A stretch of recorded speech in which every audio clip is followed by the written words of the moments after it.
This week was just like an election campaign, but 2 years before we're actually due to vote.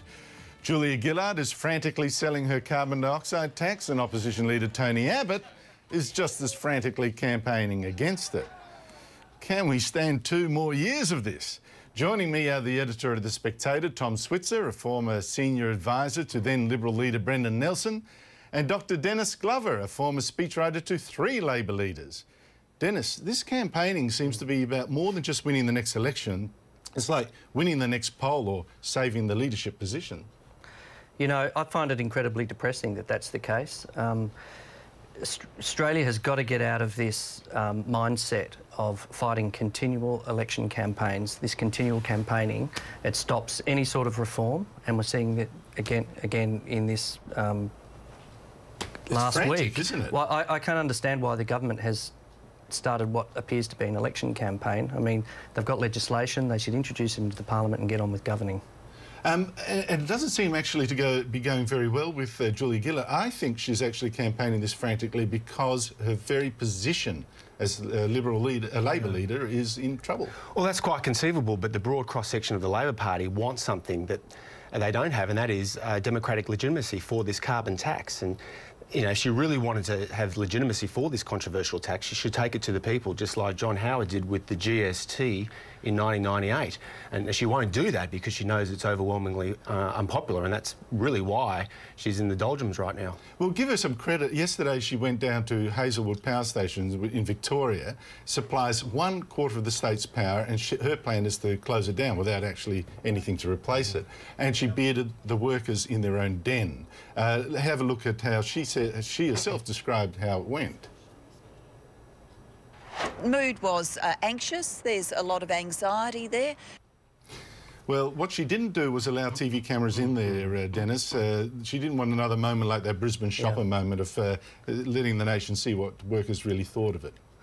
Yeah, I find this rather curious. What we see, I think, is an electorate that's ginned up for a fight by a bunch of radicalised shock jocks, particularly people like Alan Jones and others. You're talking to me? Perhaps. But look, Alan Jones in particular has ginned up the electorate to disrespect the Prime Minister, take her on in public. And I think this appearing in shopping centres, talking to them one-on-one like this, is really just inviting trouble. It's a no-win situation for her. I'd like to see Julia get back to being a bit prime ministerial, using, you know, office to get on with the job of legislating and governing and get out of this continual campaigning mode, which I think is bad for our democracy because it's really starting to stop any chance we have of serious reform for the country's good. But Tom, I didn't ever see Bob Hawke, and you know, I worked for the Hawke government. I never saw him scared of going down to a shopping centre. Yeah, well, look, I mean, to be fair to Julia Gillard, she is copping a lot of criticism and she is wearing it on the chin. I mean, it was pretty emotional stuff last week. But look, credit where it's due. I mean, I'm absolutely flabbergasted that so many journalists and academics can't bring themselves to concede the political brilliance of Abbott on this issue. I mean, 2 years ago, remember, the conventional wisdom was that if the Liberal Party opposed the emissions trading scheme, they'd be politically annihilated. And of course, ever since the Copenhagen debacle, opposition to carbon pricing has been a political godsend for the coalition. Now, that was all because Tony Abbott had the guts to stand up to the media zeitgeist and many people within his own party. How come he doesn't get much credit for it? Well, I think there's actually something else going on, and that is the fundamental problem. If you say one thing to the electorate in a solemn promise just before an election and change your mind, it's beyond the spin of either side. You can't get away with it. But listen, I want to show you, Julia Gillard didn't let the cameras see her meeting real Australian workers yesterday at Hazelwood, but she is unveiling an ad today which claims to show real Australian workers that will benefit. These are ones she's selected from her carbon dioxide tax package. Have a look at this. We see the amount of money that Germany's thrown towards research and development of solar power, and they've got stuff all, son. Tom, I was interested in this ad. That's just a part of it.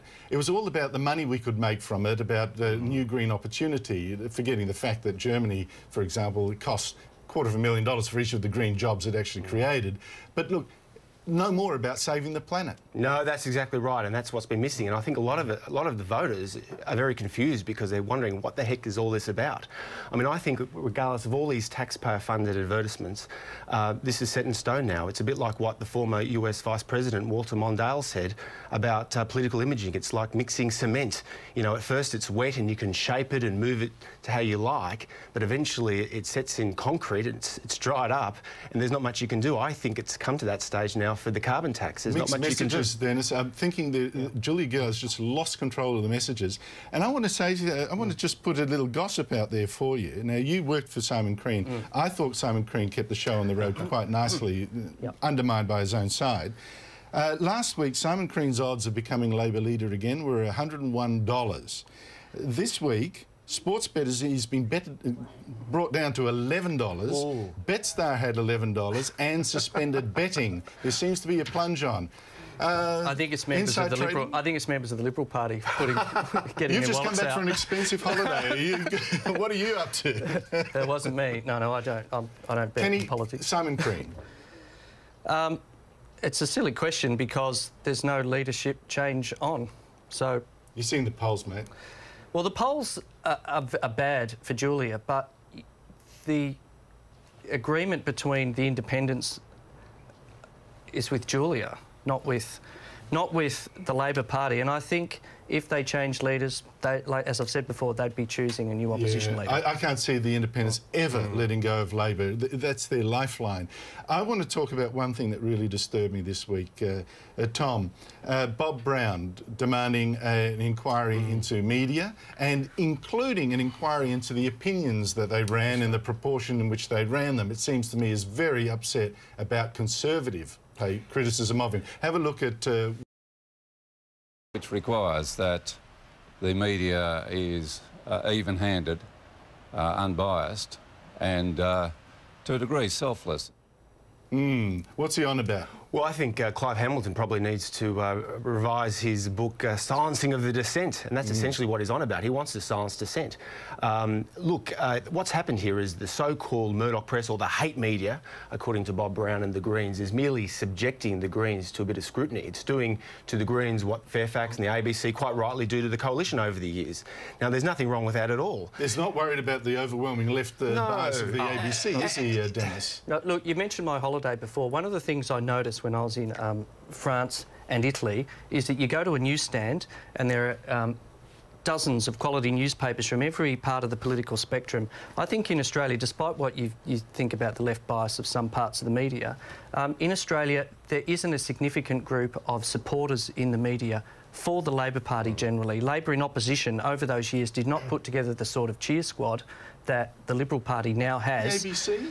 Well, look, The Age? Look, you may think that the ABC and the Age are slightly biased towards the left, Slightly. right? But not. Well, but you really, there's no comparison between the mild journalism that goes on in those newspapers and radio and TV, and what goes on the Alan Jones show, for instance. I mean, Alan Jones is calling the Prime Minister a traitor and calling for a national uprising almost. Yeah, well, I don't approve of that. I mean, that's just... I don't approve of that. But look, the Age and the Fairfax papers, for example, the Sydney Morning Herald, both support Earth Hour, which is a green stunt to promote global warming. They actually sponsor it. Even the Australian newspaper, which is the bête noire of the metropolitan sophisticates, it's seen as a stooge of the right wing of the Liberal Party, but these were the guys, the Australian newspaper that broke the Children Overboard scandal, Hanif scandal, the AWB scandal. It even endorsed Kevin Rudd for Prime Minister. We are News Limited people, and we feel in the gun being conservatives too. But look, they even support the carbon tax.